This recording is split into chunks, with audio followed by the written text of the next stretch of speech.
Lacking a little spring in their step at the moment, Seattle. Under immense defensive pressure. Hitting it up one at a time on the outside now, using some space. Oh, straight through three defenders. What a try to that young man, George Barton. Easy as you like. He had no right to score that, Brian Hightower, but he's done it. Hello, everyone, and welcome to another episode of the Rouge Rugby Podcast. My name is Dan Murphy. With me always is Derek Brissett and Stu Hardy. Gentlemen, we have a very exciting guest, returning guest, our first returning guest, Mr. Aaron Castro of Earful of Dirt and MLR Kickoff and a whole bunch of many other exciting things. Aaron, we're really excited to sit down and talk with you with a little bit of the MLR landscape and how things are growing. Oh, it's not my punchline just doesn't work because it's more somber, but is this happy? And it doesn't, I don't know how you say happy Remembrance Sunday, but with November 11th, which is actually also my birthday. So that's kind of interesting. I also served in the Army, so it gets really crazy. But it's a Remembrance Sunday, and the Welsh Rugby Union put out a really cool thing about a dude that won the Victoria Cross in World War II. So I tweeted it out. So if you haven't seen that, it was narrated by a bunch of players on the current Welsh team. So that was really cool. But yeah, it's a Sunday in America, and we're about to spend the week looking back at mostly, I know it's called Veterans Day, and we have Memorial Day, which is more of like we look back at the fallen. But if it's just the way things are, you look back at the fallen, and like the Welsh Rugby Union, like the English Rugby Union, the USA, not the USA Rugby Eagles themselves, and not necessarily the USA Rugby Union at first, because the union wasn't formed until the 70s. Has a very strong military tradition. The beginnings of, the Eagles were the Inter-Allied Games in 1919, and then obviously the Antwerp Games in 1920, and then the Paris Olympics in 1924, where, the two modern, 15s gold medals were awarded. And but on to just normal stuff. I do appreciate what you guys are doing up north, to be honest. I run all the time, so I listen to podcasts when I run. So you at least get onto one of my runs every week. And this is where I text Derek, because Derek has done some, free work for me. Let's call it that. Yeah. I guess free work for me.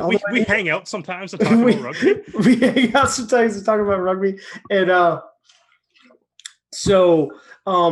and then I get angry. No, I don't really get angry. I just say, "Why did Dan say this?" And then So you're on now.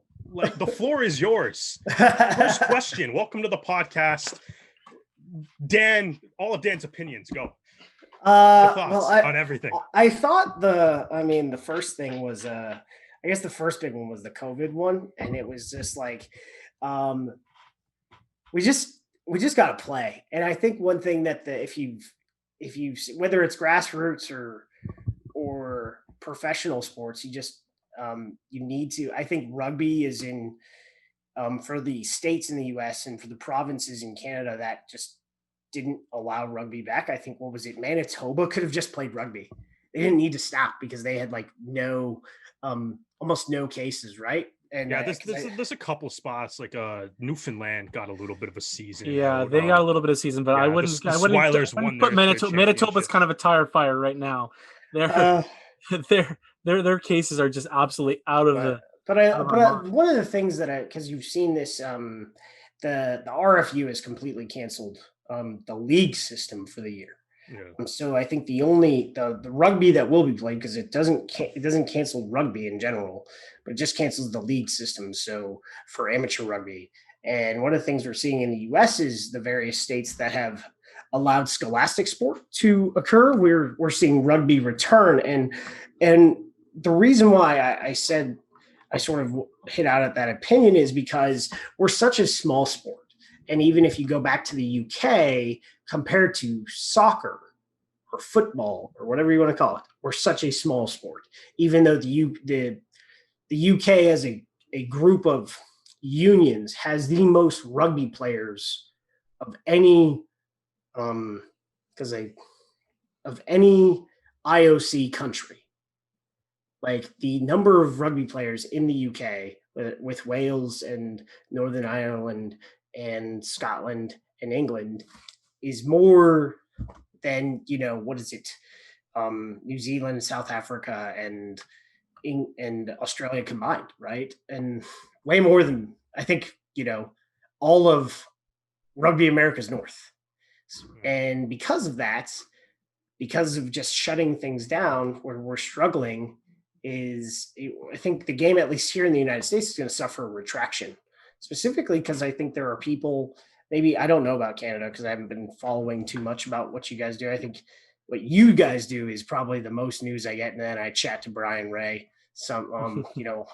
every couple of days, but Brian Ray knows a lot more than we do. So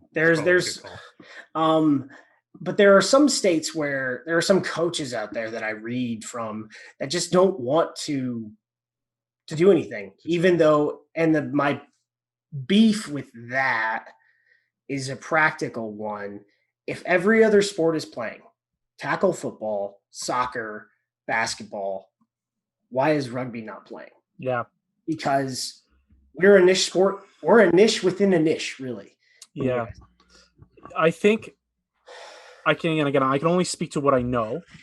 And what I can say about Ontario is there have been a lot of clubs training, but I think it's a double-edged sword about that getting out into actually playing part, because the fines that clubs could face from the Ontario government are pretty. Well, that's a little bit different, right? Yeah.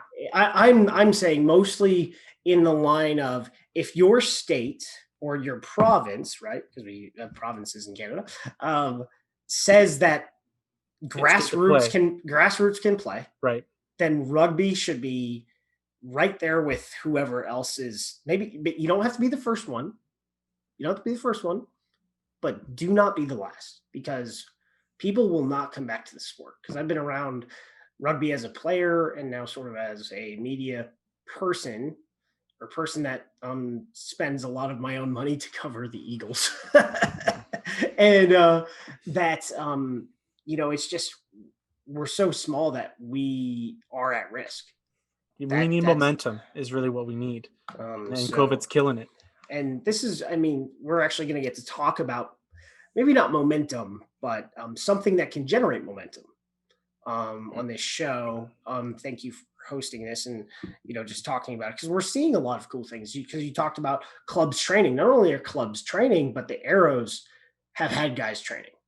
The Arrows have been doing academy sessions with their U20s, and I think we'll talk a little bit about what Mark Winokur and Corey Hector have been able to do with integrating a full integration of the Ontario Blues, junior Blues into the Arrows under 18s academy, and they probably the administrator that should be the model of what other MLR teams should do is look at what Mark did for 15 years with the Blues, and then extrapolate that onto MLR, Well, before we get into individual teams, we kind of want to just get an overview first. And what I want to hear from you, Aaron, is we want an overview of kind of what the Academy / Grassroots Incentives Program really is. Because unfortunately, like a lot of things happen in the podcasting world, big news seems to always drop right after we record.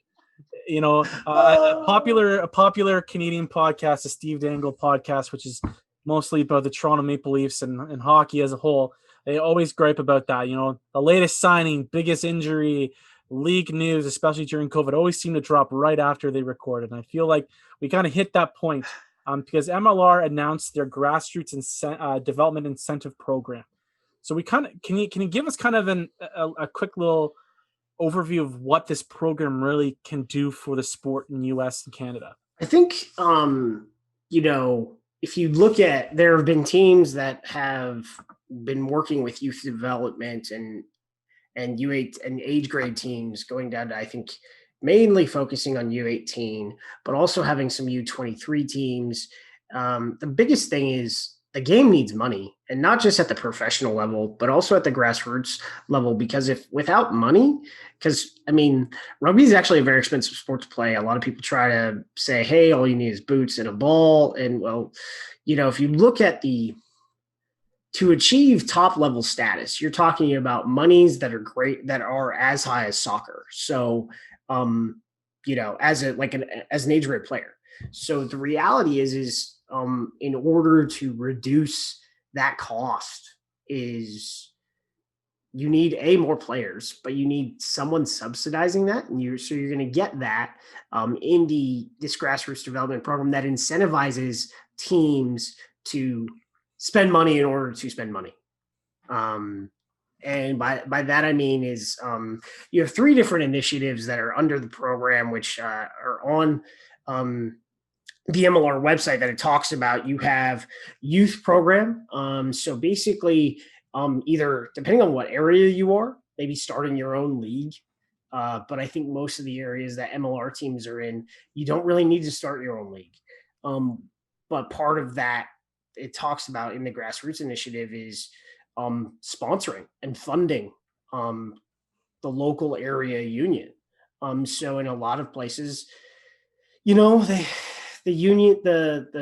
youth rugby unions, because we're separate from the senior game. US Youth Rugby, which under the reorganized USA Rugby, completely runs the youth game, and USA Rugby is just sort of there in a way to run the game, to govern the game, but not necessarily administer the game, because central administration has never really been good for US Rugby because of politics in general. Right. And there's also not enough money for central administration. So we've devolved, but at the same time, we still need money in the game.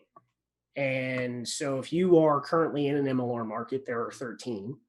And this is where I've seen the books of Rugby Ontario. I don't think you need money. In part because of Mark Winokur being, at the helm of partially at the helm of Rugby Ontario. You guys have had some very smart administrators in your provincial unions. I would say we haven't down south, to be honest. It was when I looked at the books a couple of years ago of Rugby Ontario, I was like, how in the world do they have so much money? That's hard work, man. That was great. They sure weren't confusing Canadian dollars for US dollars, and it's a conversion thing. So it's not a conversion thing, because there was money there. Whereas I look at USA Rugby financials and there was negative money. Oh, okay. All right. No conversion rates on the minus signs. If you see a minus sign in any currency, it's bad. That's all you need to know. So the first thing is infusing the youth game with capital, sponsoring the local competitions. So you'll have, money being pushed into youth rugby in every locale. And then the incentive to spend that money is also to allow you to spend more money on your senior squad. So there is a number that exists that is significant for every one of these streams in the Grassroots initiative when you compare it to the salary cap, which I know is public in a way that owners have said so on podcasts and in articles. It is $500,000. So there is not salary cap forgiveness, but there's a salary cap credit that will be added on top of the current cap. So by investing in Grassroots in 3 different areas, you will get 3 different clumps of money to add onto your cap. So that gets us to, so let's focus. So that the first one is basically U14 mass participation development is what we're looking at. There are different sort of incentives to get you to the entirety of that the maximum amount of dollars for youth development initiative, and you peak out at 500 players. But if so I think that's achievable. I really do. In most places. But then you have the Academy initiative, which really focuses both on high school and development academy. And both in the Academy initiative, you will get additional salary cap space for investment in high performance there. And then on the development team, which is it's hard to know what each team looks at, but I think the focus will be on younger players, like a U25. I don't really think that there are going to be many 30-year-olds that get found anymore, just because it's so difficult. There are guys, I'm sure there have been guys hiding in the club game since season 1, but at least in the U.S. club game, I don't think there are guys that are willing to move for what they will have to do. Exactly. Unless a local MLR team is calling your name, I don't think that for the salary you're making as a bench player, or not even on the starting roster lineup, I don't think that that's an attainable goal yet. So you, like I said, you have 3 different streams that will be audited, and every MLR team will have to, and I think that's part of why Guy Hagen, I hope it's Guy, because Guy is the French way, and I don't think he's French, but is part of what he's doing. One of the things I found interesting was the big number from the league side is, and this requires help from the teams. Like the teams will be the ones really doing this, and that was like 10. It's like rookie rugby in 10,000 schools inside of 3 years. That's a lot of schools. And if you could get into, I think there might, it's a low number. It's under 500. I think there might be rookie rugby in 100 schools. I know it's in the Texas curriculum that is used in Houston for HISD, but we're probably talking about maybe 2 or 3 days in a school year that that kids see that ball. You probably play dodgeball more. Yeah, really. I mean, that's the truth. So, but if you could get actual curriculum into 100,000 schools, I'm not even looking at 3 years, but just looking at 10 years, because I'm going to talk about that when we get to the different academies, and just talking to the different academy directors and people involved with design and what they're doing. If 10 years from now you have 100,000 school kids playing rookie rugby and there is a World Cup here, then these 5-year-olds will be like, rugby, mom, let's watch it. Right. Well, even at that too, is I think like if through the schools, like it would give the chance even to just like, I know one of the, I guess, I don't really want to necessarily call it a barrier, but like one of the things you sometimes hear from like new fans or people watching from the first time is that the rules are kind of complicated for rugby. But if you put that in schools, you give everyone a chance to, or the kids a chance to learn the rules. The rules in football are complicated. The rules but that's my point though, Aaron. It's like the rules in almost every sport are complicated. I know, like if you like, and honestly, if you do not believe me, to anybody that is listening, go and try to explain something as simple as why you can ice the puck when you're killing a penalty to somebody that doesn't understand hockey, and come up with a legitimate reason for why you can do it, because you probably can't, other than the grounding rule. I was watching the Arizona Miami game, and like there was the grounding penalty. I'm like, what's that? How is that harming the integrity of the game? That if he grounds it, well, you need to get outside of the tackle box. The tackle box. What's the tackle box? Oh, what's the tackle box? Jeez, you know what? You're right, Aaron. That's my point, though. But like honestly, though, that's my point, though. Is all these sports, hockey. No one understands what a tackle box is, but I knew it was at 14 years old. So whatever. Yeah, exactly. That's the whole thing, though. It's like the sports, like let's say, like the big 5 sports, like that are in our like 2 countries here. It's like we learn the rules to basketball, to hockey, to football, to baseball, to soccer as kids. And it's like, as complicated as they realistically are to somebody that's never played it, we understand them like nothing because it's what we grew up learning. And if you give kids a chance to learn the rules of of rugby in elementary school, or like when they're younger, by the time they're like, say, even if they don't end up becoming an MOR player, they just become a fan. They're people that have grown up understanding the rules and understand the game by the time they're 20, when they are just, cheering on the team of their choice. And that's the thing as well, especially the younger you are, you're not learning all the complex rules of like, how do you get to the scrum, and how is a scrum collapse? You're learning the basics like pass the ball backwards, or you have to ground the ball to score a try. And I can't speak for how it's done in the US, but in the UK, especially, it's no contact until you're in what's known as secondary school, which will be ages 11 and 12 up. If you're learning it if you're like 11 and younger, you'll be learning no contact. So you'll just be focusing on passing, or maybe even tag rugby, things like that. So you know that when to stop and when to feed the ball backwards. And especially when it's no contact, then you can have mixed games. So you can have boys and girls playing, and sometimes you'll mix the rules up and you'll say that, well, it seems that, all the boys want to be playing, but if a girl scores a try, it's 3 points. And if a guy scores a try, it's 1 point because there's no conversions or anything like that.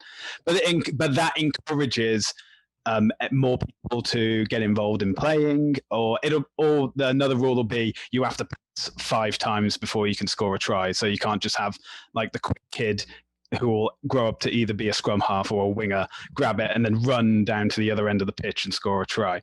And, and as you get older and it gets into different levels, so say middle school and then high school in the US, you can then introduce more rules. So it'll be things like, say, you won't do line outs when you're in middle school, but you will do them in high school because, you'll be bigger and stronger by then. And you'll also know whether you're going to be a forward or a back by then as well.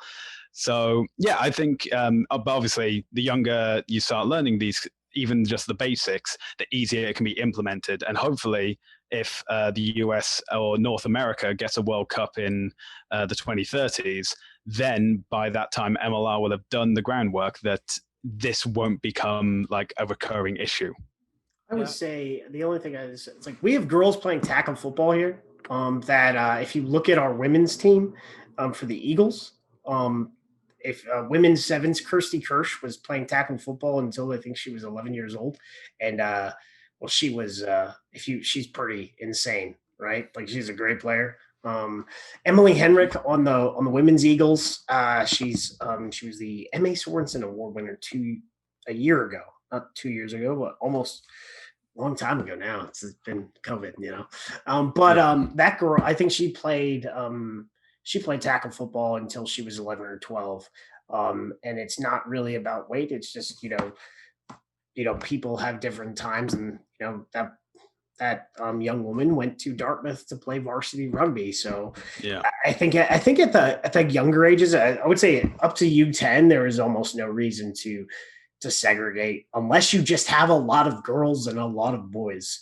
That's basically how it's run in Ontario. Is it's up until a certain point, it's just youth rookie rugby, and then when you get to almost, I believe it's the grade 7, 8, which would be 12, 13, 14 is when the split happens. And that's when tackling, I believe, is introduced. So depending on the state, scholastic football, so school sponsored sport. I grew up in California, and they do that here in Arizona. You play all the sports you learn in physical education, PE. You learn sort of at elementary school level, and then there is scholastic sports starting in middle school. And for football, we didn't play tackle; we played flag. And guess what? Flag football is actually contact. So it's not a non-contact sport. But you also have tackle football in sort of the club ranks during elementary and middle school. But in Texas, they're crazy. So they play tackle football scholastically starting in the 7th grade. So you know. Yeah.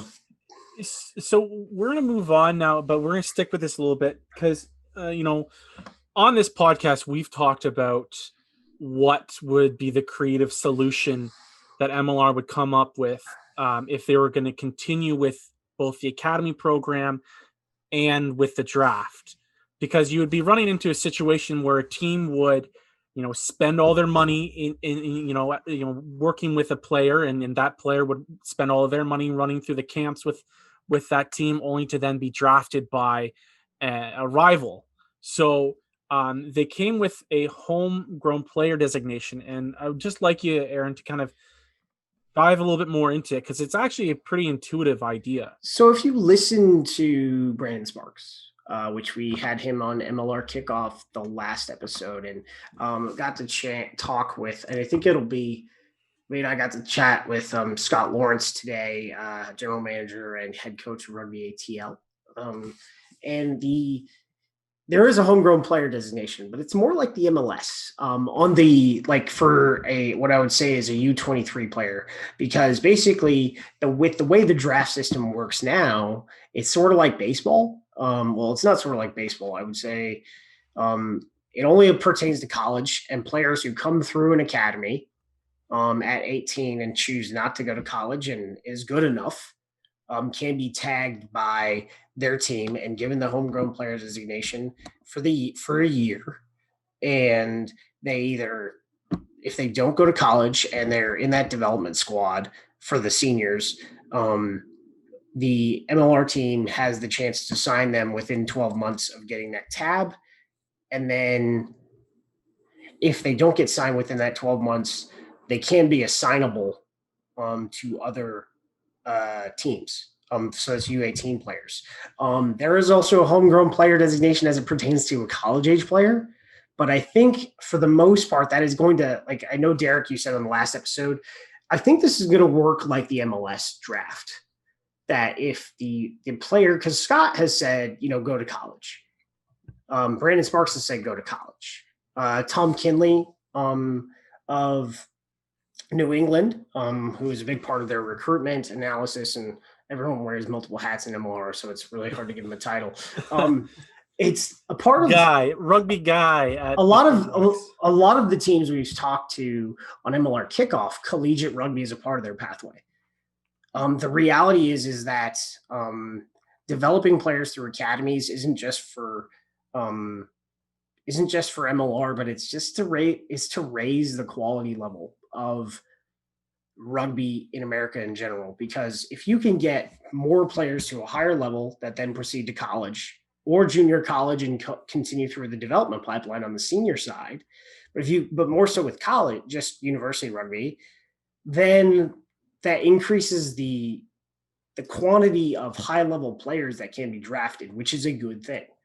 But at the same time, if the player still wants to basically go home and not get drafted, they have that ability. Like the team that they went through the academy with, they chat and they get tabbed and they get a contract and they don't have to go through the draft. And then I think where it gets really different is you don't really have senior development sides coming through grassroots in like any sport really in the US, but there is in MLR right now. So basically you're going to have a lot of undrafted players, younger club players that put their hands up through combines and whatnot and go through, senior development sides. You've seen this with New Orleans Gold Academy just recently with Rugby ATL's Pathway 404, and the Warrior Selects for Utah, in that guys have put their hands up and said, and you get a homegrown player designation there too, because if you invest a lot, especially on the senior side, right?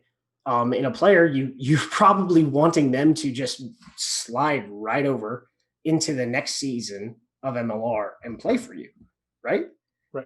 And if you look at Pathway 404, there's a bunch of players that have been signed by other teams.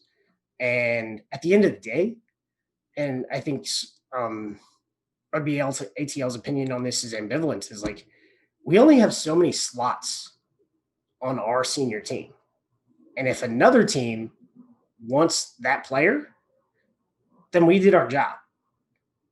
You know, I know, like, as far as at the end of the day, I know as far as compensation for, you know, that development of a player is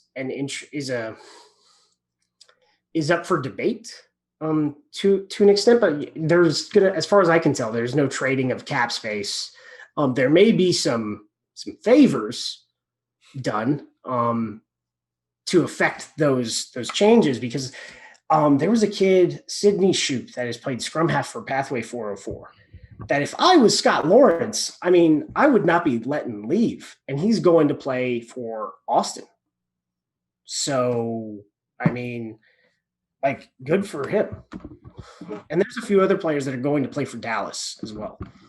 Well, that was one of the things too. I also kind of wanted to ask you. So for the academy development incentive, MLR kind of highlighted a couple of rules that, as you said, the teams are going to have to help to keep track of. Yeah. And so for the high school and for the developmental team, in order to qualify for that, you know, bonus of cap space or cap help, or however we want to word it, it said that you have to have like a minimum of 4 games versus other MLR academies or other like level competition. Yeah. Is the wording in, like, say, versus other MLR academies, is that kind of like, I guess a little bit of an incentive to, as you kind of said with what Scott Lawrence said, and I think Brandon Sparks even mentioned it on the MLR kickoff, was like, you want to, if guys are good enough, if you develop a guy and he's good enough to go play, but maybe doesn't necessarily have a spot on your team, you like help them get to a different MLR program, and then you've done your job. Is that like, is encouraging teams to obviously play against each other, is that like an extension of that to kind of get the MLR teams to sort of help each other out along the development path? There's that, because I mean, then you're exchanging film, because all of these guys are filming players. And one of the things that, if you talk to, like, culture is a huge thing in Major League Rugby, but and culture is a huge thing in rugby, but culture is a huge thing in every sport. So that's one of the things that sort of irks me when people think the rugby culture is special. It is special, but not for the reason that you think it is. Because, like, football culture is special. You know, like, I played football for a very long time, and to say there's not brotherhood and just blah, you get my point. But yeah. Rugby, the reality is we are a single entity, and we need to grow the pie itself bigger.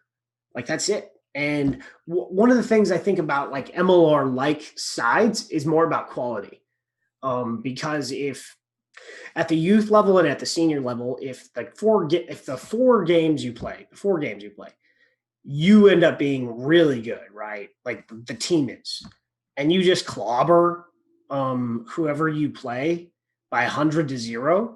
That's not that's not good tape to evaluate players on. So it's really, no. I think it's incentivizing quality of match time, because one of the things that I think we struggle with in club rugby is getting every player quality match time, like, period. Because I think I struggle with that as a player, not getting time because of the way things were ran. And then teams that had actual coaches and not just a player coach were way better at getting all of the players that join the club time. So what this is just about giving players high quality match time. And it's going to be pretty easy in a normal year to get 4 games, because all of these MLR teams are going to send their teams to what we call regional cup tournaments, which is sort of where the U18, the U16 and U18 pathway exists. Those aren't going away as far as the age grade identification.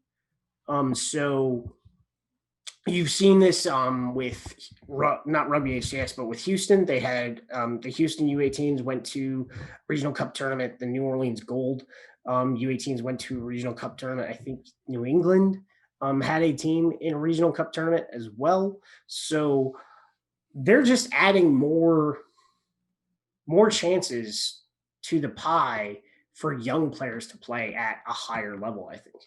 And if you play at that level and you're not just playing a random club, then the experience of the youth player is important, because at the end, and you go also with the senior development player, if maybe that player doesn't grow enough to or you identify that he's not going to be MLR ready ever, but if he has a good experience and he does play, then he's going to be a fan.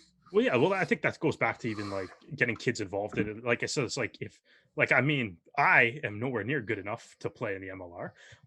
But I started playing rugby in high school and fell in love with it that way and love watching the game. And now I'm a huge fan of Major League Rugby. You play with Cole Keith? I did not play with Cole Keith. I went to grad school with a dude that played hockey with Cole Keith.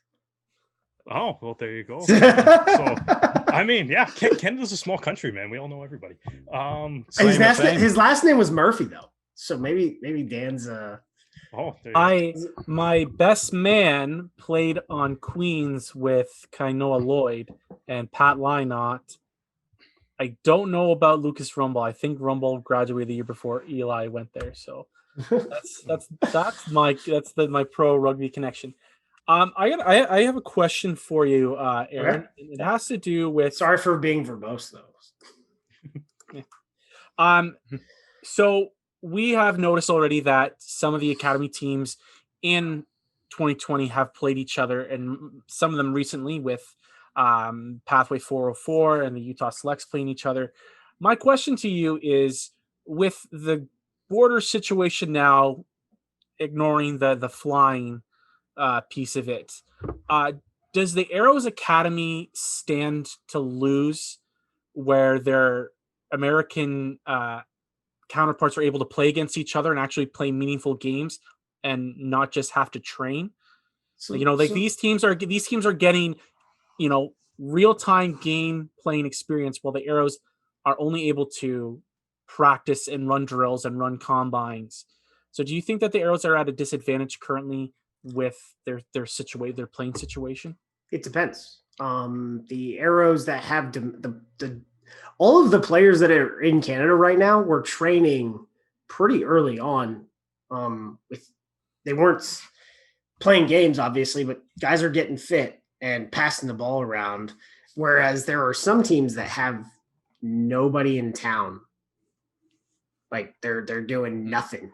So Chris Silverthorne and your guys' coaching staff, I don't think you'll be that far behind. Now, when I look at these development squads and how they're different, if you looked at Rugby ATL, I would say they're still developing a lot of players, but you had your starting fly half, Kirk Coleman, playing fly half most of those games. You have a lot of players that will see a lot of time, saw a lot of time on Pathway 404. And that's not because Pathway 404 in a normal year probably looks different. It probably does not look as senior squad heavy. And then I would say New Orleans Gold Academy had a lot of first team players on it as well, but not nearly as many. And then Utah being the Warrior Selects being the team that is draft picks, invites, and locally identified players, like a real development team. And that's why they got torn apart by Rugby ATL. That's just the reality of it. But different teams are doing different things. That is the point, is to prepare your team in the environment. And here's the thing, and Canada's different, but every state in the US has a pro team exemption. So if you're wondering why other teams aren't doing certain things, I don't have the answers. But I've dug in on this. Now, can you play in every state? That's a different answer. the answer is you can't play in every state. So if New York and New England and DC were ready to field their their senior development squads right now, they would have to go on the road. So this is just putting there. So there are some variables here, but there are only 3 teams of 13 that have fielded development squads for fixtures. So I don't think the Arrows will be that far behind compared to the league. And we've seen that the Arrows weren't behind at all in their first 2 seasons in MLR. And this is why I like talking to you, Aaron, because like you take my anxiety and just shove it down a little bit. You just take it away. That's obviously a kind of a question related to COVID and stuff, but obviously this Academies program and the incentive is obviously going to carry on well into the future. Hopefully when COVID is well within the rearview mirror for everybody around the world. Everyone spit on its grave. Well, you gotta wear a mask. Stone. Can't do that. Flamethrowers. Yeah, exactly. Something, we get rid of it. They make, yeah. Anyways, how is there going to be any, say, additional rules added onto this? Like, is there going to be for the homegrown player designation? Is there going to be like you can only have X amount of players, or is it going to be like encouraging, just to constantly be developing these guys and not have a cap on it? Is there going to be a cap on, say, how much extra? I know you kind of seemed like you didn't really necessarily want to say what the number was earlier, so I'm not going to ask you to say how much money you can actually save, but it's like, is there going to be a cap on that as well? There is a cap. Well, right now if I do the math, each different incentive is a percentage of the current salary cap, and the combined number is a significant percentage, or what would be considered a significant percentage of the current salary cap. Like, it's nothing to sneeze at. And guess what? With workman's comp, it makes it way more expensive. Because if you look at salary cap, and then you look at workman's comp insurance, your salary load is more than the 500,000 that is rumored / confirmed by several owners. It's $500,000. Everyone knows that. That's the salary cap. And like the number you're going to get if you hit every wicket is considerable.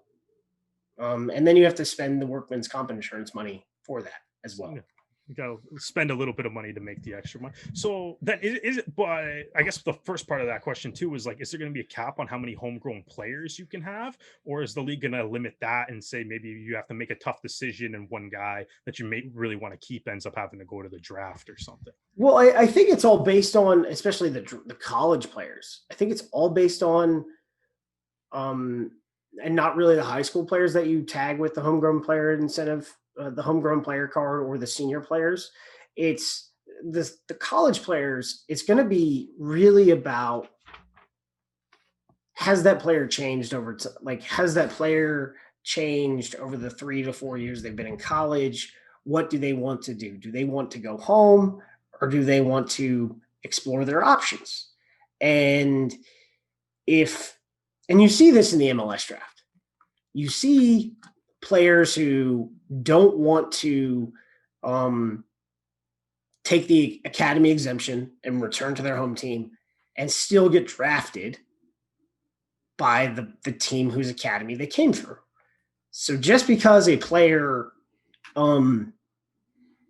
doesn't return back doesn't mean you can't get them, right? But I think it's more about it. I think because of the way that the MLS one works, and I think the way it practically will work in the MLR, I don't really know. It's the first time we've done this, so I don't really know how. I don't think anyone knows how it's going to work, right? But I think it's going to be really based on general manager, coaching staff, and that individual player, and what is really the best situation for the team and the player. If the player is looking like the prospective number 1 draft pick, right? Yeah. The team is going to want to keep him unless they have 3 fly halves, right, that they like.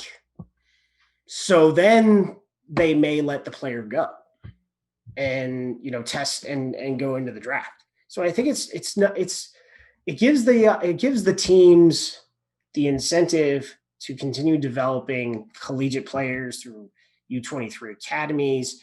And it also gives players a choice, really. I mean, because it says and what happens if a coaching staff changes mid-season? What if that player doesn't want to play for the next coach that is hired?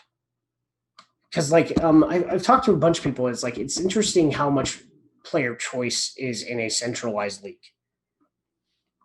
There's a lot of player choice here. Is that largely because the contract is with the league as opposed to a team, and then they kind of get a little bit more say with that? I just think from a practical perspective, because players aren't getting paid a whole lot, they can choose to do something else. So that's why you have massive trades have occurred this year. Sometimes even though you're sunk into a multi-year contract, you can go somewhere else. And yeah. So it's based on what you're saying, that is some of the trades that have happened this offseason have been to kind of, I guess, maybe facilitate a player kind of wanting to move somewhere, maybe for a different personal reason and things like that. Yep. I mean, there have been multiple players traded to different teams. So this isn't to point out everyone. It's just situations change. And sometimes, although you have that homegrown player designation for the U23 players that are in college that would likely enter the draft, the question for the general manager and that organization is if you still really like that player but if the player doesn't want to play for you, do you really want him coming back? Probably not. So, I mean, I really wanted to emphasize that I think it's going to work like the MLS. Yeah. And that, which is actually a really good system because it has increased the quality of college soccer on the men's side, while also providing a pathway to the Pulisics of the world. For the guy, we don't have them in American rugby, but for the Fournets of the world. If we had one of those guys, we've even had them in American rugby so far. Mikaele Cruze. Instead of going to college, he was a U18 high school American, and he decided to go to the Glendale Academy and started, I think, 4 games that first season.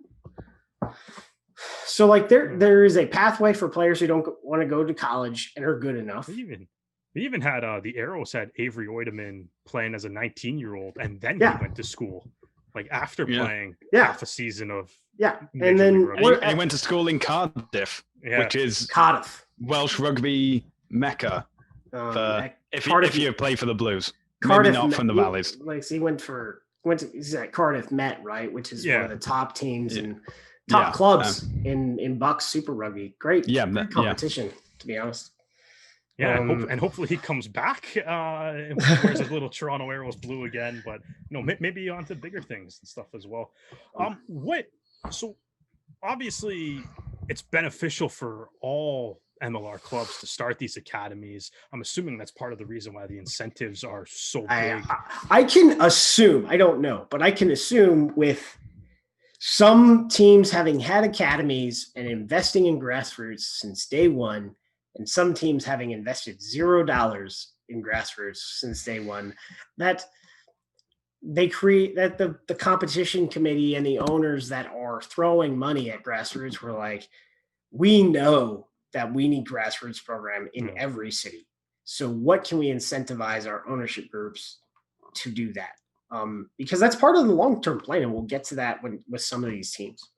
Yeah. So, that's what I wanted to kind of get into with you a little bit, what you think some teams are doing well, what maybe you think they need to improve on, and who like who's kind of standing out right now, but there's a couple kind of glaring ones when you're looking at how well their academies are doing, and that's the teams that don't have one at all.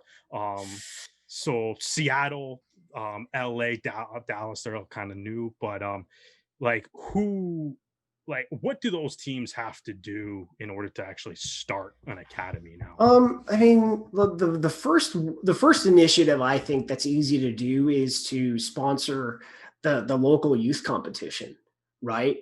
Literally plow dollars into Rugby Texas and Rugby Washington, so that those state rugby organizations have money. And then, start. One of the things I think San Diego did is from a marketing perspective, summer of 18, is they were at every single San Diego event. Every single, didn't matter what the event was. Like, it was a Dunkin' Donuts opening. They had a booth. It was just sitting in the corner, just throwing down all the donuts. I'm not joking. Like, they had a booth, and Dunkin' Donuts obviously is a sponsor of the San Diego Legion, but they were at air shows, they were at flea markets. It didn't they're just their brand and some players. You've got a tent and you've got some locks. I mean, CLC Mahoney was there, and you just got these big strapping dudes in a town that doesn't have a football team anymore. Just out. And I think they've done very well to just get their brand out. It's interesting. Every team has their own circumstances that they have to fight through. I think that with this incentive program, not to penalize Seattle at all, but there is no sports going on at all in Washington right now. It is impossible to do anything for grassroots. I don't know when grassroots sports are going to come back in the state of Washington, which is weird because if you go to Oregon and you go to Idaho, grassroots sport has picked up. In fact, rugby has been back in Idaho since August. So wouldn't it make sense to then reach out to those neighboring, rugby programs and say, hey, we are a pro team in your area. Yeah. Let's do something. That's kind of what the Free Jacks have right now, which I guess we can get into that. Is they're not just locked into Boston Massachusetts. Or Mass. They have the 13 teams across all of, I guess. Oh yeah, that we'll get into that program in a bit too. So the first thing is to infuse capital into your local rugby competition. I know if you look at the Gilgronis under previous ownership, they had a U18 squad. They had a U23 squad the first summer in 2018. And then they've had some ownership changes. And I know they have plans, but I just think everything getting shut down really sort of stopped a lot of those plans. And it would be really harsh to judge any team that hasn't had an academy yet based on current restrictions. Now we can get into some other teams that haven't been doing anything, even though they've kind of had an academy since day one. So I do have a question about the Seawolves, and is part of their laissez-faire approach to their academy part of the fact that they have such a strong club like the Seattle Saracens nearby, and it has been proven a fruitful relationship in their previous seasons. That before this incentive came out, they said, well, why do we need to start our own academy program where if we have local guys that we're interested in, they can play for the Saracens and we can just watch them? Or go back to the Premier League in general, because players have gone back to the Premier League. In BC Premier League, Canadian players have returned and played. Yeah. I think so.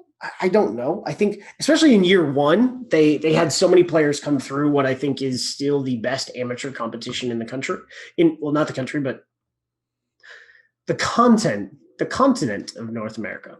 The continent of North America. I know where you're getting at. But yeah, the CDI, Canadian, I don't know what D stands for, insurance, no longer called CDI Premier League, but the BC Premier League, we had players from other teams, like Mason Pedersen from Austin, was playing, I think, for the rowing club a couple years, like 2 years ago. I think that in general, they didn't need it. Whereas as we go forward, every team needs to have an academy, and not necessarily on the senior side. I think the senior side is helpful because you'll find a player that is a high level athlete that didn't get drafted from whatever sport he's in, who just picked up rugby and is who's 23, 24, 25. And you're like, dang, he's fast. Dang, he can tackle. Dang, he's a big human being. I'm going to make him a lock, because guess what? Down here, locks do not grow on trees. Right. There are like the amount of 6'5" or 6'4" and above locks in U.S. college rugby. You can count them on one hand. Why don't we get into like what a couple of these academy teams are doing? So since we already kind of brought it up, why don't we start with the Free Jacks, who kind of made quite the splash with their massive 13-team regional training group program. Oh, it was a splash, all right. I was like, how the heck are they going to do 13 teams? And then I sat down with Tom Kinley and listened, and it's very focused. I would encourage anyone listening to me babble. You could go listen to Tom, and he can talk about it better. This is a 10-year plan. And that's what I think that every MLR team, it is a well-developed 10-year plan. As far as like what they aren't expecting an MLR player to come through their junior academy for 10 years. If they get one, they're going to be happy. In the next 5 years. The reality is it's if you look at the content that the Free Jacks have been putting out every time they go to an RTG, it's a lot of young kids. Yeah. So this is they are focused on getting players from for 2030. Like that is the whole point of these 13 RTGs. They want to get, I think, a for next summer. A North versus South team, and eventually they want to be able to support 13 basically select sides in New England. But that's not for next week or next year, but it's they want to in 10 years have multiple age grade sections at each different regional training group that feed into the Junior Jacks program, which is U16 and U18. And then they have college as a part of their pathway. Like that is literally, if you look at the graphic, because people are way better at graphics than me, it says college right there. Yeah. Now, when saying that the Free Jacks aren't expecting to get like one of the players from their junior academies for like another 10 years, if they are able to get one at all, does that kind of go back a little bit to what we were kind of talking about earlier, how a big part of developing these academies isn't necessarily just about developing, guys that can be star players for your team, but just fans in general? Yeah, I think if we, every conversation I have that is with the high level thinkers at each team, everyone knows that we can't sustain the game on rugby fans right now. Right. We're not going to be able to sustain the game in 5 years on rugby fans unless we make rugby fans. So that's one of the things that the Free Jacks are trying to do is for every kid that has a great experience, and I talk about this all the time, every kid you have that you touch, that a team basically touches metaphorically, they come with two parents usually, right? And siblings. Yeah, and siblings. And that's what I like about the Free Jacks is they've in their social media, in their videos that they've been posting, they put an emphasis on showing young women and young men. And I think, having these training camps for both women, for girls and boys is great because one, it's helping the U.S. Eagles women's program start to identify, young people. Again, they're identifying young kids, but it's going to get those girls chances to be involved in rugby and get those skills in, like Stu mentioned earlier. But also they're going to go home and tell their cousin or their brother, I had so much fun at this camp. Rugby's awesome. And maybe because they're a girl and I know that a lot of people have talked about how collegiate rugby for women has really grown. Maybe it'll get their cousins in or their brothers in. So I think that that's a really strong and smart strategy that the Free Jacks have taken. There was the video they put out from their Newport, Rhode Island RTG, which they're cleverly called the Mutineers. There was like a 5-year-old that spoke better English than when I was in college, who really talked about how much he loved rugby, which I was like, fan for life, done. Yeah. Done. And if you can do that, and if you can replicate that 100 kids every year, geez, you'll be fine. But that's really what I think the biggest focus on the youth side of the academy is just growing your fan base. Because if parents, at the end of the day, rugby has a bad rap, I think. For sure. In the U.S., rugby folk have tried to market the game as safer than football, and I can tell you that rugby is basically as safe as football. Not safer, maybe sometimes less safe, but catastrophic injury rates, ACLs, concussions, all that stuff. The insurance says that we're at the same, but we are different. That's what I would like to emphasize is the game is great.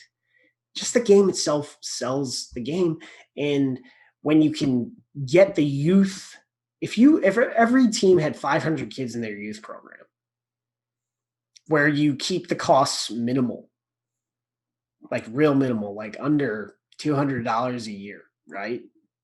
And you give all these kids great coaching and they get a great experience, and you have 500 kids, right?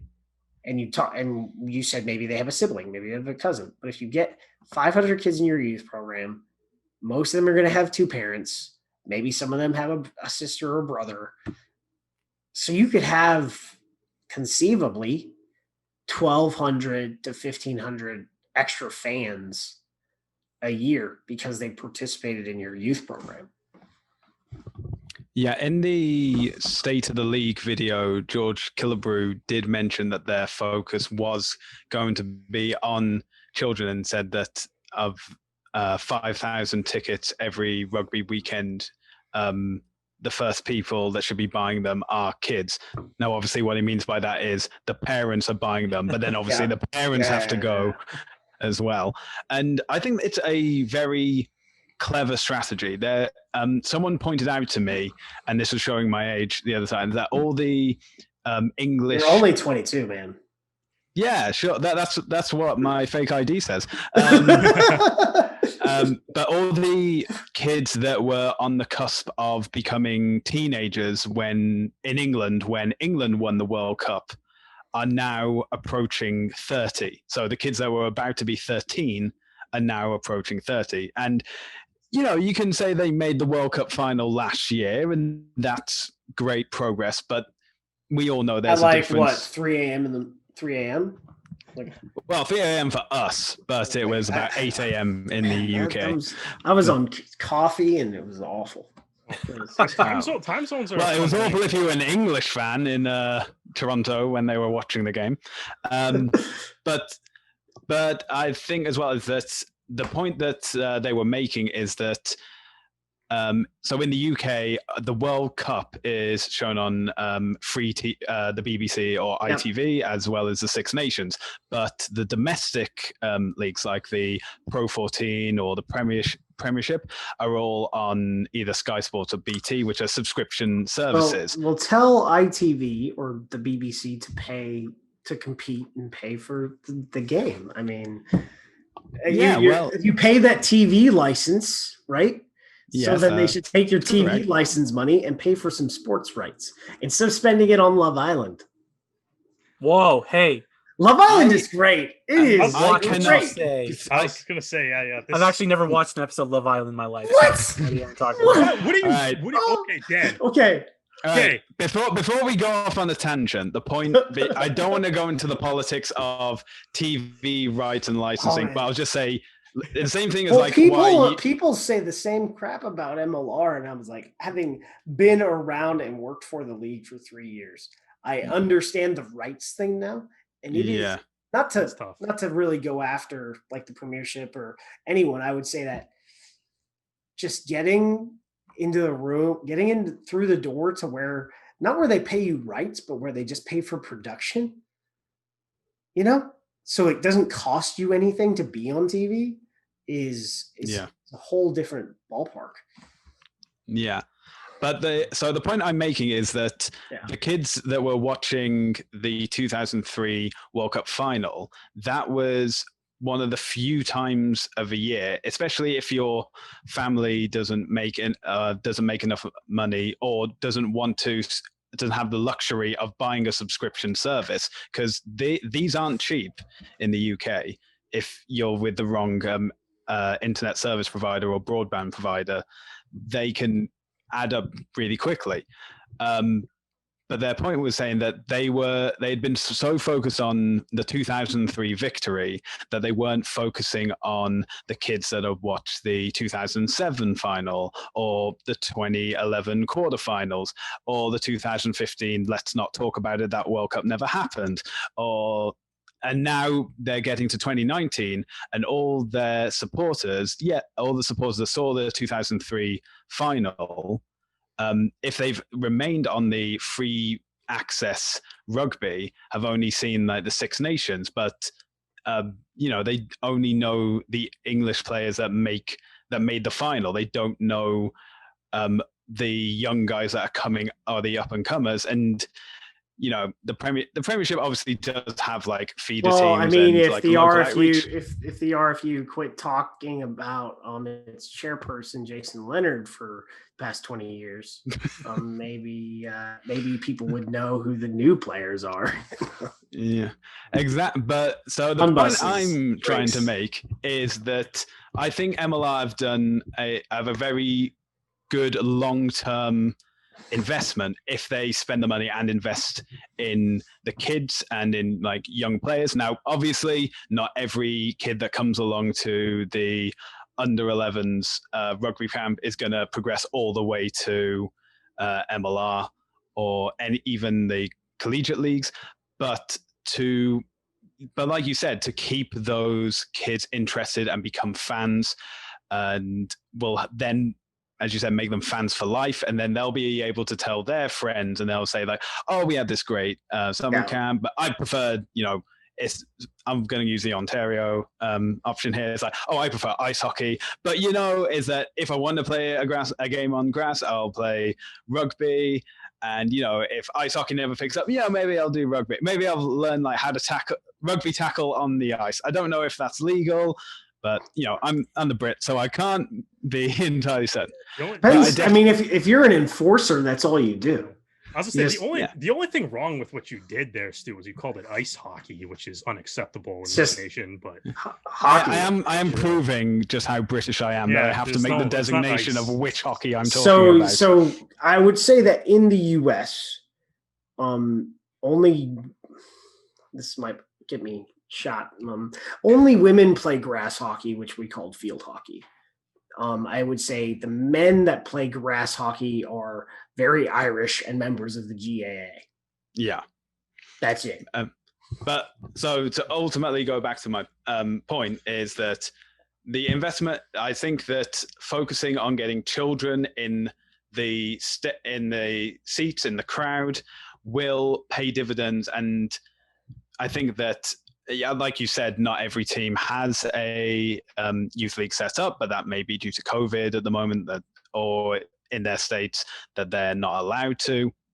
But as soon as they can get on this, then I think that MLR will be set for the next 10 years at least. Right. Yeah. Now begin your debate on Love Island. Go ahead. Okay. But so you talked about TV and like pay TV. And I think culturally there is this weird angst in the UK about paying sort of TV because there's like weird subscriptions. Whereas generally in the US we have cable or satellite or like people also have cable, but they have it like when Congress deregulated set-top boxes, because now you have Rokus and Apple TVs that can then you can subscribe to a cloud service that then gives you the same cable package that's cheaper,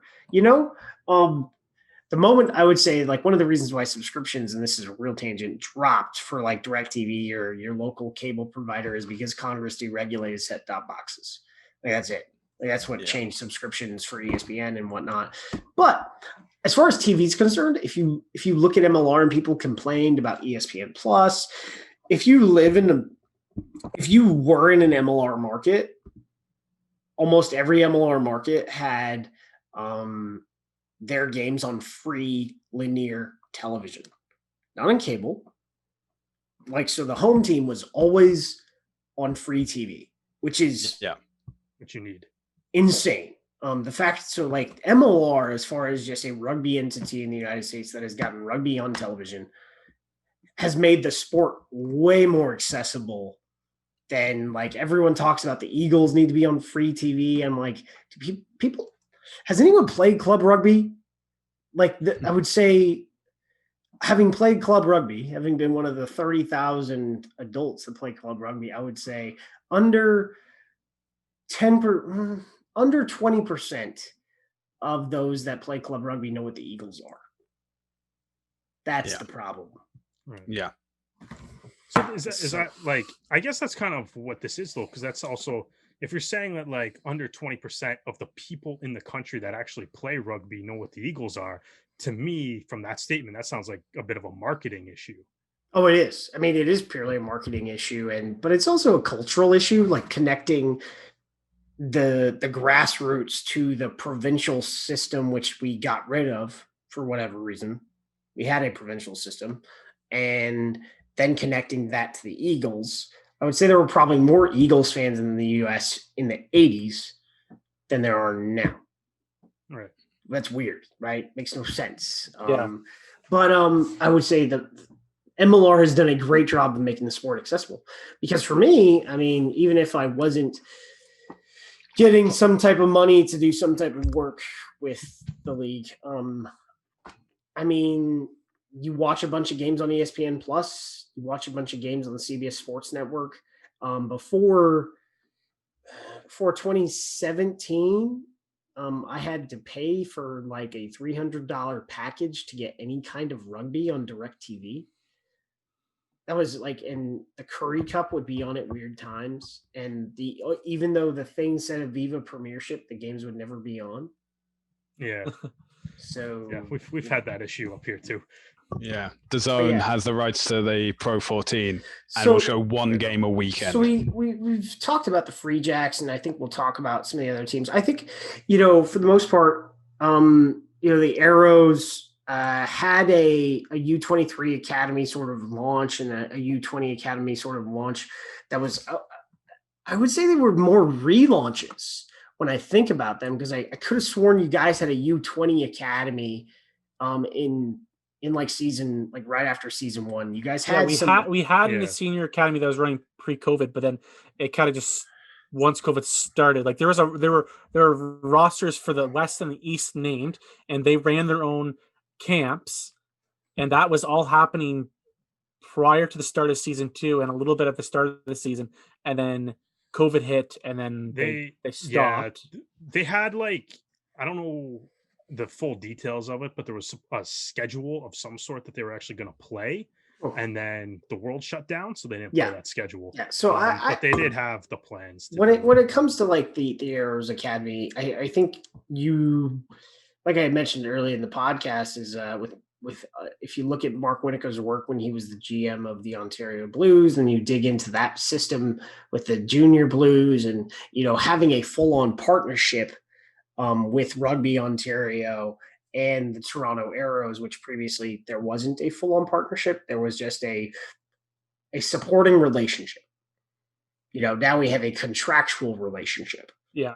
Going on. I think that's very important, and it will extend resources into the Ontario grassroots game. I think depending on who it's been, teams have been very supportive, and and local rugby unions have been very supportive of the teams. It hasn't been kosher all the way because, just the amateur ethos, I would say, is kind of pervasive in some parts of the country. And I wouldn't say the amateur ethos is necessarily good for when you're trying to make a commercial product, if that makes any sense. Yeah. But I think Toronto has been really good. The Austin's kind of reset with the new ownership. And we mentioned that. I know you on Dallas you put NA, but if you've been looking at their social feed, they've been signing development players. So they haven't fielded the process, but they haven't made they haven't fielded a team. But I think like last year we sort of saw practice squads with some of the teams. So some of the teams, I think Seattle had a practice squad last year too. So there is some process going on with a senior development academy with every single team, other than Los Angeles, because they haven't announced a single player. But I think there will be a process there, given their ownership and who they brought in to coach the team as well. So, Aaron, I have a question about one team, and it's San Diego, because they had a partnership with a local college. It still exists. It still exists. So that's been one of my questions, because they had a couple of games in 2019. Yeah. And then they were kind of silent for a little bit, and then COVID hit. And then very recently they were named a verified development program with the USA Rugby. So my question is, like you kind of just answered a little bit of my question that partnership is still alive, which is good news. But have they made any plans to kind of I'm not going to speak for Zach Test, who is the co-head coach and academy director for San Diego Legions, because I haven't really talked to him about it. But the two USA Rugby certified pathways of MLR teams were San Diego and New England. And New England shows you a very flushed out program. San Diego has had an academy structure kind of since the beginning. I haven't known what that looks like. I know they've done some stuff. One of the cool things that they've done is push a lot of their players to be coaches with various high school teams. I think last year, not this year, but in 2019, everything's so like goes into the brain and out the other, and I don't know where we are. They had 11 players coaching high school teams in 2019. So they have a process. I think coaching change and COVID, I think COVID really sort of put a wreck on a lot of things. But they have an academy, especially on the senior side, that is more tight knit. It's not a big time squad. It's I want to say 10 guys they've identified that have played some that are attending school in Miracosta College, which is a junior college. But they're doing stuff. I can't say what stuff they're doing because I don't know, but they have done some stuff, to say the least. So yeah, and they've had an academy director since the beginning, if that makes sense. Yeah, I just kind of wanted to sort of follow up on one thing that you said there. So you said that San Diego had a handful of players coaching various high school clubs across the region. Up here, the Arrows kind of are doing a little bit of a similar thing where they have Andrew Ferguson's been helping out to coach the Crusaders. Tommy Della Vega is now one of the coaches for the U16 Nomads. Is having players go out to either schools or clubs, is that something that a lot of teams are doing or trying to do? Something that I know that San Diego has tried to do since the beginning, because you're connecting your community with your team, right? So if you have all these high school kids seeing this MLR player coach them, they're going to say, hey, it goes back to what I said originally, that for every kid you have two parents. Mm-hmm. So you have that connection, direct connection with the community, so that there is motivation from high school players to even lower end youth players to want to go to games. They're not the only teams doing this. If you look at New Orleans, this is a little bit different. But Holden Youngert and there's a prop whose name Matt Harmon are coaching a Division III men's club team. Okay. So, and they have a few other players that coach youth teams in the area. And I know that, like we talk about caps and whatnot, I know that people are getting paid wages to coach teams. Right. Like, because, if you're putting in real work, you should get paid to do that. And some of that has been through support of the various foundations that have been established. San Diego Legion established the Legion Foundation. NOLA Gold has the NOLA Gold Foundation. So, one of the big things that NFL team made, the big four, right? Sports in the US and Canada have found like nonprofit foundations that support youth sport. And various other grassroots community issues, in both countries. And that is, I think, going to be very important for MLR teams going forward, is their nonprofit arms. Well, gentlemen, do we have any more questions before we move on from the academy programs? And we chat a couple more things with Aaron.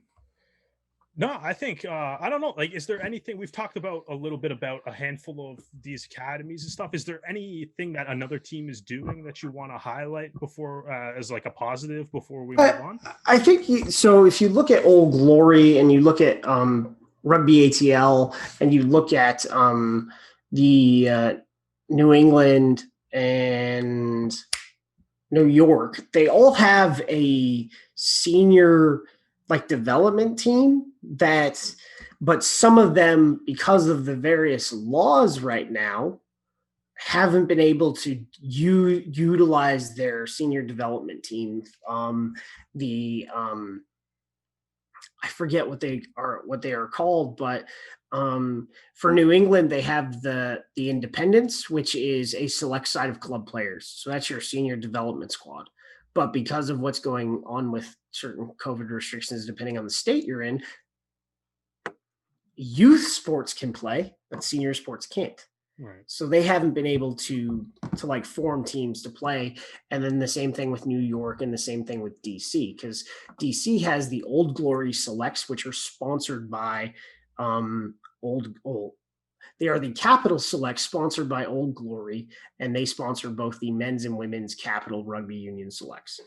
So there were partnerships that already existed on the senior development side that just for Corona haven't been able to For sure. operate. I mean, like Rooney, which I love their academies, the Young Roosters. Yeah, it's their kind of their high school. And you see, so that goes like, so you had, I think they're the Empire Rugby Union Barbarians or something like that, and was their senior development team, which feeds off of clubs, but they haven't been able to do senior sport there. So they've been all over the region in places where you can do youth sport in the same way that they just didn't they didn't present a design like New England did, but they've basically been doing the same thing. For sure. And like, the Young Roosters were playing Connex U17 on their home opener, which never ended up happening, against the Seawolves. So it's a real kicker that some of these teams really lost out on these really cool opportunities. I still say, though, the best, you're saying the Young Roosters is a cool name. I still say the best name of the academy programs is the Night Watch, just for the Game of Thrones reference coming out of New England there. Oh, the Young Roosters, that's fun. All I have to say is, coming up with we get the Fighting Geese, then that'll take the crown. The Fighting Geese. Think about it. Instead of getting like caps, like teams, like national teams get the caps, it could be like the rooster hat, like the rooster head. I'd be about that. Why not? Just that'd be amazing. And you wouldn't have to spend money on specialized caps. You could just go to the costume store for Halloween and just be like, get them discounted now, because this is the best time to get them. Yeah. The Night Watch, though, you can just dress up as like Jon Snow and stuff, though. That would be way cooler Like you'll grown. Yeah, but like none of the kids are gonna understand it. Stuff. Like how many years has it been since the last Game of Thrones episode? You didn't let your daughter watch Game of Thrones? You're a terrible parent. When did a Game of Thrones? My So daughter's two. so why are we I'm not- talking about she's why not are we even talking born about yet. why are we talking about Game of Thrones? So there was an episode of Earful of Dirt where Liam, Craig, and we talked about Game of Thrones for like 20 minutes, and we got a review. Then we got tweeted at saying, "I'm never listening again if you talk about Game of Thrones again." So the next episode, we're like, "Oh, let's talk about Game of Thrones." Let's talk about all the Game of Thrones. Yeah, It's like, why do you tell somebody to not do something? I'm going to unfollow you. Of course, I'm going to do it the next time you give me the opportunity. The world's most watched show ever. Yeah. And you're what? yeah. Oh boy. All right. Well, Aaron, you know what? Before we got on, you had some thoughts on the World 10 series, which wrapped up on Saturday. With Canadian MVP, by the way. Kyle Bailey taking the MVP Bailey. honors. The SX10 South African team that barely played ended up winning it all in a strange roundabout way. But what were your thoughts about this tournament, Aaron? Do you think it's? I was very impressed from an operational standpoint, specifically. The first round of rugby was really bad, to be honest. I was very unimpressed by the first round of rugby. I thought that there's a team that made it to the semifinals that I think they were going to walk through the whole thing. And then they had to after the first round, they had to figure out they had to play. You can figure out which team it was, and they ended up doing pretty well in knockouts, right? But the second round, I thought the rugby improved, but there's a lot of gimmicks that I'm not into. The interesting, and I think for the MLR, the contracted MLR players, it was high risk, high reward. You had 4 basically season-ending injuries. I think Nick Feast tore his ACL. So it's November and the season starts in March. He won't be playing. Aaron Matthews broke his arm. He was, drafted in the first round by Seattle. It's just the rugby in the knockouts was pretty good. I'll be honest. Yeah. And then we got to the gimmicks, like the exit. It was the Phoenix. Phoenix, like coaches. No. Coaches don't get to be a part of the team and kick, and that's how they won the game. Yeah, I didn't like that. So I have a question for you then, and you kind of touched on it a little bit, and it's been a discussion, and we bring it around to hockey every now and then, but it's always been a discussion about NHL contracted players going and playing in IIHF tournaments.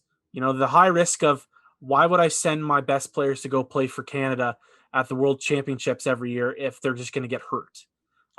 Now, do you think that national team duty is much different than a private organization? The World Hockey Championships has this weird. Well, I was going to say, Dan, if it was the Olympics, I would agree with you. So I'm gonna give you. I think this would more be like if John Tavares went and played in the KHL for fun. I'm gonna give you a parallel, right? To what this was, the AAF, and part of the reason why they say they folded was that because they weren't able to get access to practice squad players, and they also wanted access to members of the NFLPA that were uncontracted, that were free agents to play in the AAF. So in the CBA, members of the NFLPA cannot play football for another league. Period. Right. I would know because I actually negotiated the NFL CBA in my law school, not for the actual CBA, but I had to digest 450 pages and rewrite portions of the CBA. So bad comparison aside, my real question is, can you see a future with MLR where contracts and budgets are so tight as they are? Can you imagine a future that works between the World 10s and MLR? Because it is a good chance for these players to make a little extra money and continuously play rugby, but is it worth it? I don't think it is. I mean, if you're lucky enough not to get injured, and there was 4 catastrophic injuries, but there was way more MLR contracted players that got banged up like pretty harshly playing rugby, because that's what happens. I think that it's a real, I mean, supposedly they're going to have 10 events next year. And in that respect, there will likely be no MLR players playing more than one event, if at all.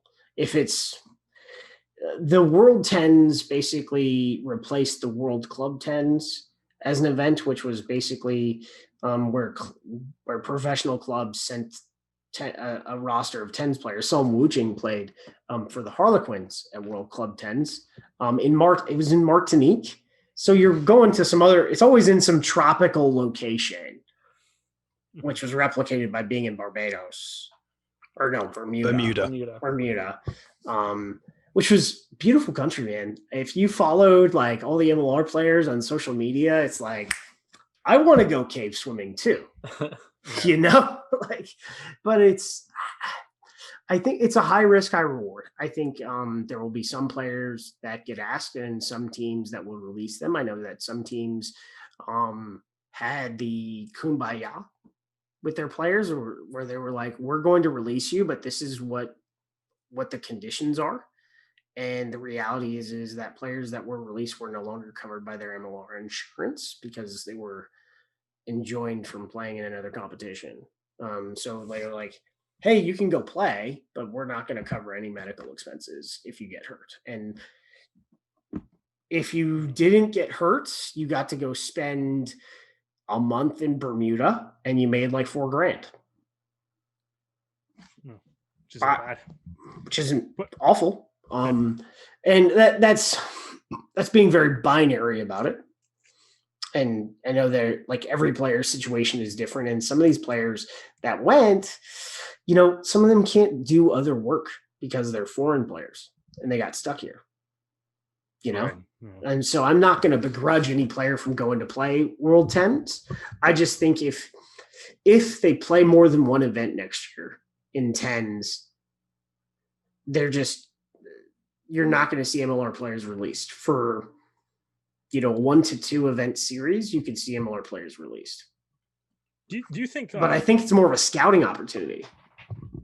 Yeah, to go check out some of the. But maybe that would be a thing. Like if MLR players didn't go next year, there'd be more guys that MLR can scout at that tournament. Yeah, I think there were American players that appeared for teams that aren't contracted by MLR teams that I thought performed very well. If you looked at the Rhinos rugby team, which had Mikey Teo, Connor Kindrigan, I think, and like Aaron Matthews, but most of those players were not contracted MLR players. Some of them were college players, and they played very well. Mm-hmm. I would say they embarrassed Ohio in round 1. Like that was a team that I think was under talented, but that came in wanting to play from day one. And they did pretty well in the tournament. So I think it's a scouting opportunity more than it is an opportunity for MLR players. And this is going to be a long ass podcast. Sorry. I am very, but that's what the fourth. All of our podcasts are long, whatever. Yeah. So I if it's like a one event thing, a one-off event every year, I could see MLR players playing every year. But if it is a series, I don't see it. What would be interesting to see though is if, like, everyone talks about MLR needing a sevens thing. Well, what about an MLR 10s event? Yeah. See, like, what I always kind of thought is like, would something like a sevens tournament, like, could that not say work better as like maybe even like an all-star game kind of format? Like, instead of maybe necessarily having 13 sevens teams all go somewhere like a tournament, like the NFL for like before the Super Bowl, like they play, or they used to, I guess they have like they used to have the Pro Bowl the week before the Super Bowl. I think now it's after, but like, is that sort of like maybe a situation that instead of doing like say if that ever were to happen, if they wanted to go like the all-star route, you instead of doing like an East versus West thing, you can do like sort of, I guess, like what the NHL does, just kind of divide it up a little bit more. Certain people don't want all-stars, but I can tell you that all-stars has always been in the plan. What it looks like, I don't know. I like the idea of it being, money, the weekend of the MLR final. You have, like 4 teams, 2 West, 2 East, and they do like a quick little round robin, kind of just exhibition for fun game. And I think that'd be a lot of fun to have, play during, the day of, right before the final game. I think it would be a really cool idea. Yeah.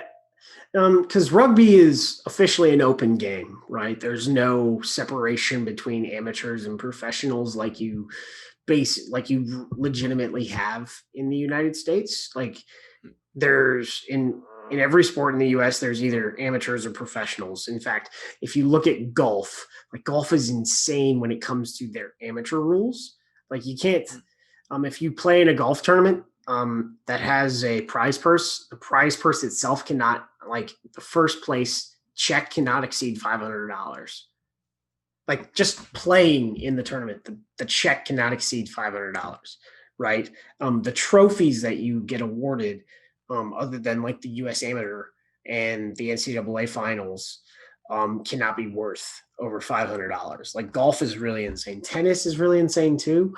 For the most part, you do have semi-pro football where guys are getting paid on weekends, but also no one goes to those games. So the fact that, and I know club players get paid in the United States, but no one goes to those games either. So I don't, and this is, and Stu, you know this, and I talked to Joe Harvey, the venerable journalist, all the time about how clubs should not be paying players below the authorized level of level 5. Yeah.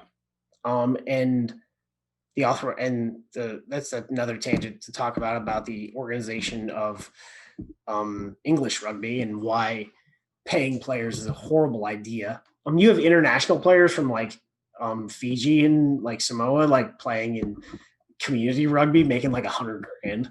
It's hilarious, but it's also bad for the game and unsustainable. So no, it's an issue that's plagued French rugby for the past decade, I say, especially. It seems to be changing now with the national team, but I agree where you're coming from perfectly. Yeah, so like it's just it's just crazy to see like what people do that gets to my point about sevens and rugby being an open game, is that since the beginning, basically there have been MLR sevens teams playing in club sevens in the US. So we what was the Washington Athletic Club in 2019 won US Club Sevens, and the Washington Athletic Club was basically just the Seattle Seawolves backs. Yeah. So just putting it out there is like, and there were 4 different MLR teams, like NOLA Gold, straight up NOLA Gold Sevens were playing. The Free Jacks had the Ramblin' Harlequins or Ramblin'. So they have a partnership with Ramblin' Jesters, which is actually sort of a high performance professional sevens outfit that plays in the UK Super Sevens as well. Okay. And so that is a straight up professional summer sevens circuit in England. And apparently no one knows about it, Stu. So, I mean, yeah, apparently I'm the only one that knows about Super Sevens in the UK. I will say that the Premiership, usually this year being the exception and World Cup years, will run a summer sevens with Premiership teams putting sevens together. And that used to run on like consecutive Fridays or Saturdays. And then a few years ago changed to it was like all 2 on one weekends. weekend. It was like 2 weekends, and then the next one was like 1 weekend. Yeah, so the current format, or the latest format, to be more accurate, was the similar format to say like the World Sevens tournament. So that all the pool games would be on the Saturday, and then the playoffs and rankings would be on the Sunday. Now, obviously, I think it'd be a bit, if MLR was to do a sevens competition, maybe it could be more regional. So maybe But what the Premiership used to do would be have 4 teams of like geographical closeness. So when they included the Welsh teams, it was all the Welsh teams would take part. And then for London, it would be all like the London team. So Harlequins, Saracens, and then they included Wasps, even though they were no longer London Wasps. And when London Irish were in the Premiership, London Irish as well. And then, so maybe something similar. So like geographical regions would be. I just find it interesting. And yeah, geographical regions, say like if we had 16 teams, you do at the same time, what would be a regional tournament, 4 teams, round robin, and then like qualify for a finals event, round robin on a Saturday. You play 3 games, and then you play knockouts, obviously semifinals, and then finals the next day. But it's just interesting to hear what fans want. And I not to say that I've stopped listening to what fans want, because I listen to what fans want every day. It's just interesting to me that one of the first things that fans wanted was a MLR Sevens tournament. Yeah. I was like, there's a lot of things that I want MLR to do, and I just kind of sort of work here. Not like I'm not a decision maker. I work in marketing and media, and I report to people. People don't really report to me unless their name's Derek. And he doesn't get paid, so he works. He helps me out.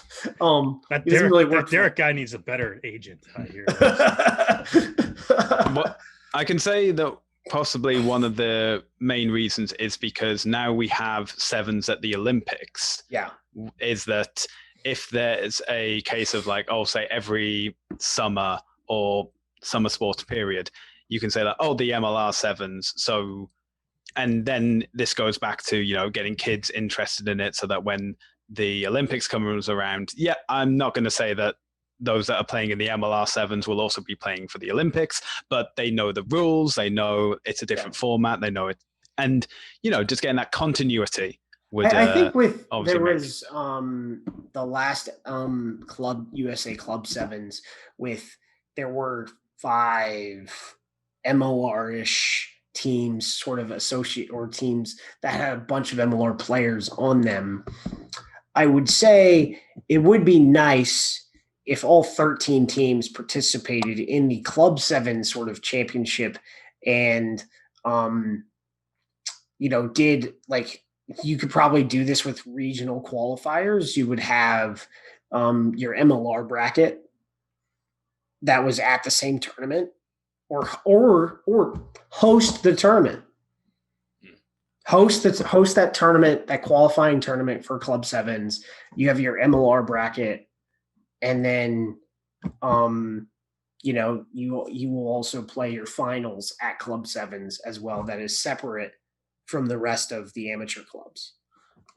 So you tie in with the grassroots and stuff. I don't know. There's tons of things you can do. I would say NOLA. Seattle, they were basically using sevens as sort of an academy pathway very early on. People were like, why is Nick Feeks playing for New Orleans RFC in sevens? Is he going to play for the NOLA Gold? And then I was like, hello? Hey, Mr. Fitzgerald, is Nick Feeks playing for you next year? And he was like, shh, don't tell anyone.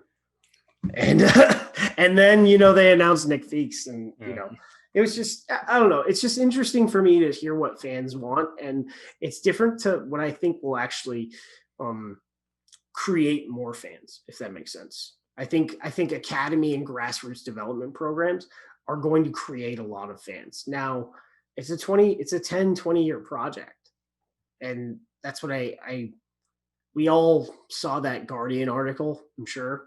And I just didn't get that vibe from the person that provided Martin Pengelly the majority of his source material for that. And the reality is like, I look at rugby just like the MLS in some ways, and that this is, to get a sustainable league, is going to take 10 to 15 years, because it's a niche within a niche.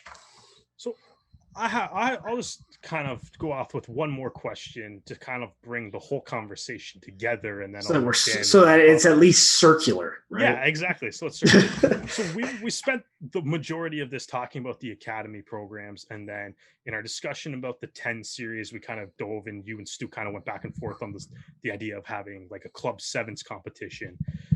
You did say it's a 10 to 20 year thing. So I'm just saying, if the idea is that part of that incentive program is to have developmental MLR teams playing against each other, and there maybe is this fan desire for a little bit of an extra MLR competition, whether it be sevens or tens or some other format, is there any chance that, say, in that 10, 20 years down the road, we could get something along the lines of, like, say, minor league rugby, where it'll be a constant competition of all the developmental teams playing against each other? So this isn't like bash club rugby at all. And this, like, as GMs have stated, there is a step up from college rugby to MLR. There is if you look at the top collegiate clubs in the country, I would put them against the national champion Life University versus the national club champion. And I would take, Stu's going to love me for my phrasing because it's very British. I would take the collegiate club to dispatch the men's club by 3 tries on the trot. Because that is the difference between the top end of collegiate rugby, because the top end of collegiate rugby is a daily training environment where players are spending, 15 to 20 hours a week honing their craft, and they don't have to hold a job. Now, they do have to hold down their GPA, but it's a little bit different than holding down a job, to be honest.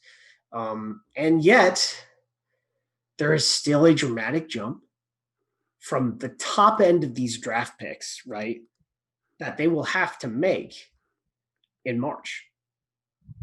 Mm-hmm.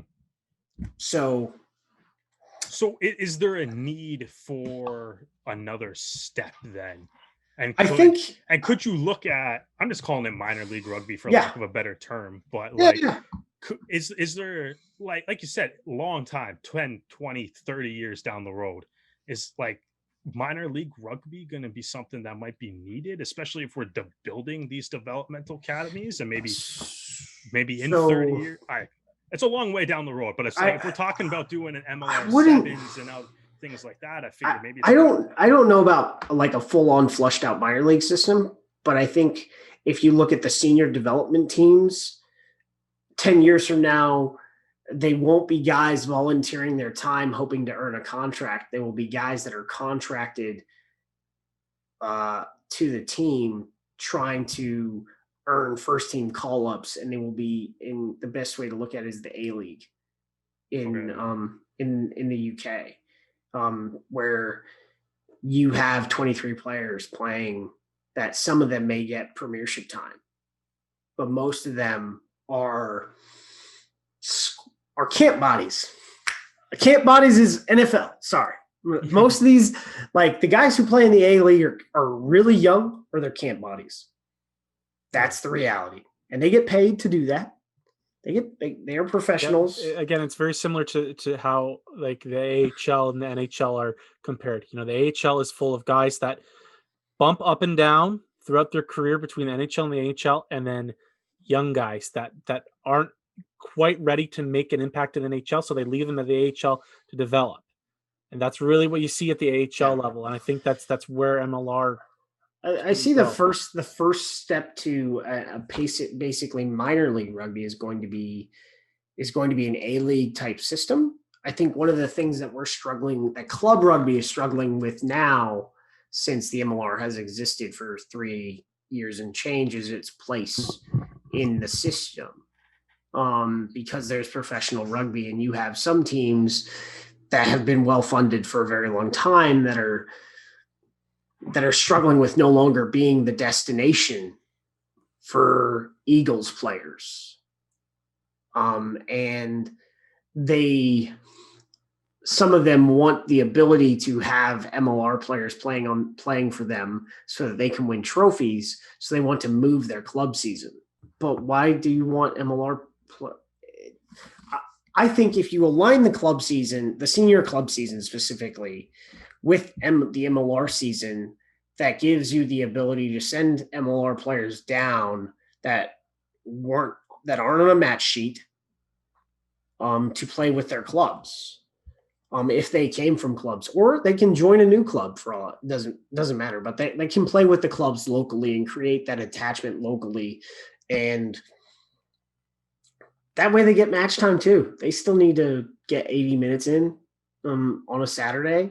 And that allows you, if you don't have an A-League system, which I think there will be 5 years from now, because you're going to need it. But if you don't have a system where you can, if there is no club rugby being played during the MLR season for a local team, and there is no A-League, you're going to need to create a competitive window for the bottom 23 of your 46. If you have 46 players, or the bottom 18 of your 40-man roster, they are going to need to have competitive time. So I think the first thing I think you see is an A-League. And then if things are simple enough and stable, you could see something like how the MLS is organized, where they have USL teams that have partnerships and stuff like that. And same thing with Major League Baseball, having affiliates, but that's so far from now. Yeah. We're just trying to get stable. We're just trying to get games. We just want to play. Hey, not even stable. We're just trying to play a game on March 20th. Let's play a damn game first before. Well, play a game. Well, Aaron, you know what? I think that's all the time we have. But before we let you go, where can our listeners, where can we hear you? Where can we read your stuff? Where can Rouge Rugby fans get more of Aaron Castro? I am found on Twitter at the Strobro.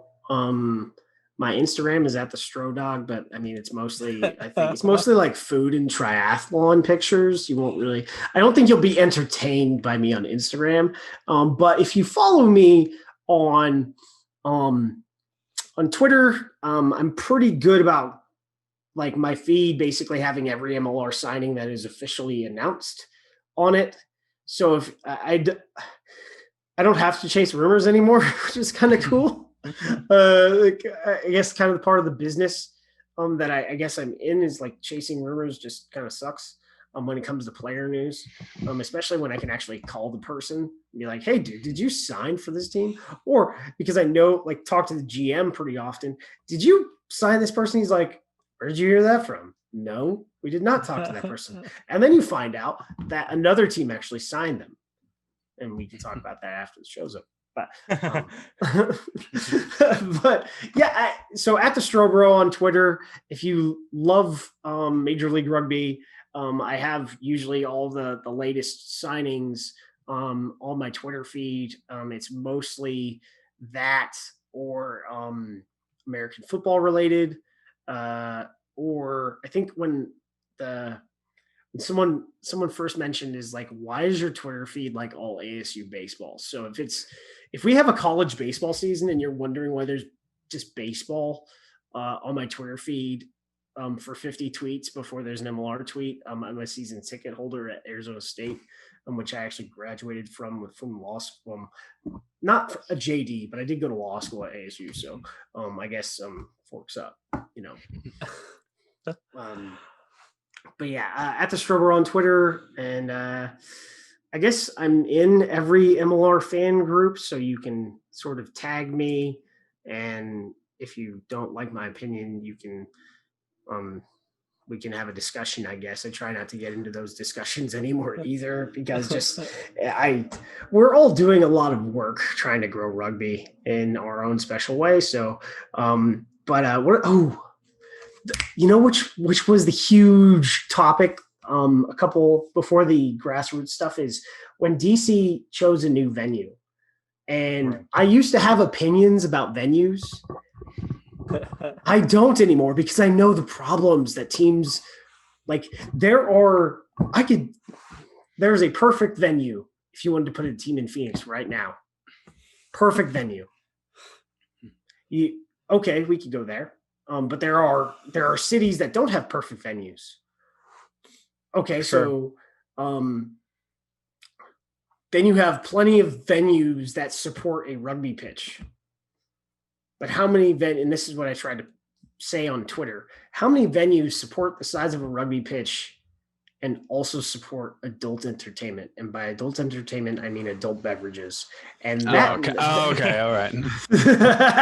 Stu's like, I want to go to this rugby. When you said late night rugby, that's not what I had in mind. Well, Vegas, different podcast, but Vegas Midnight Sevens.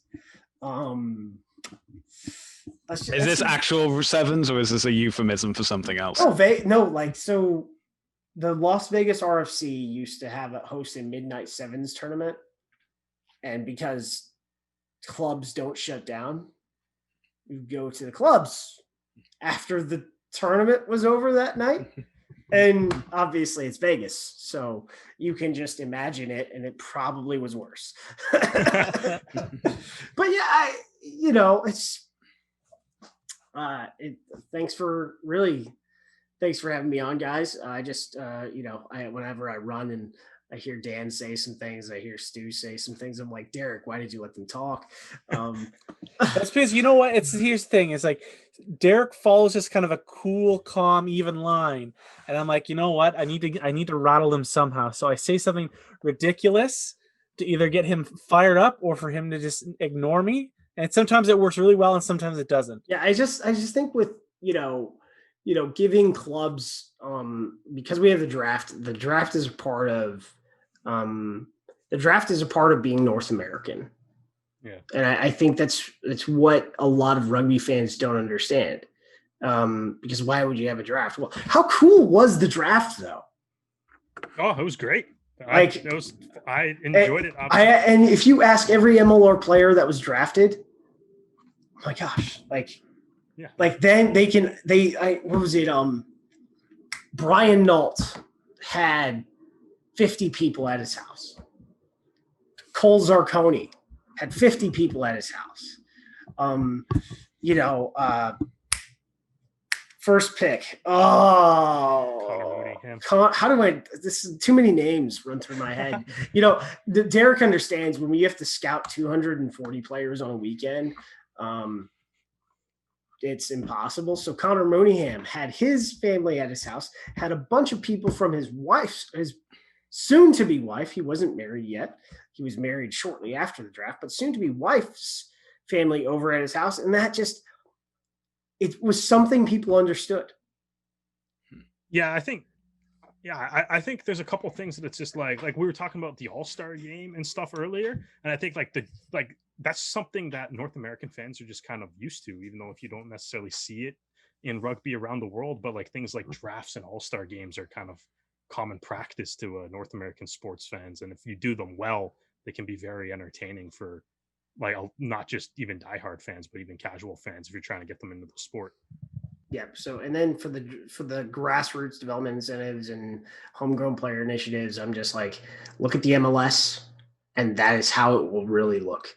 And it will be pretty seamless. If a player would be a projected top end pick, but he has a good relationship with the coaching staff and the GM from his home club, what would be his home club, he can go directly to his home club, and his home club, the only assets they will have invested in him are the money that they've spent on him while he was in the academy, and they won't have to use an asset to get him so that they can keep him there. And if they, have their discussions before the draft and they're like, you know what, we've got 3 fly halves and we like them all. So you're projected top 5.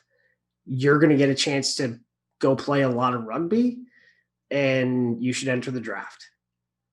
I think that's how it's going to work. And you know what? It'll be interesting in the future. So Aaron, thank you very much, man, for joining us. If you guys are interested in listening to or watching more of our podcast episodes, go to Rouge Rugby on Twitter, on Facebook, on Instagram. Our links are all there.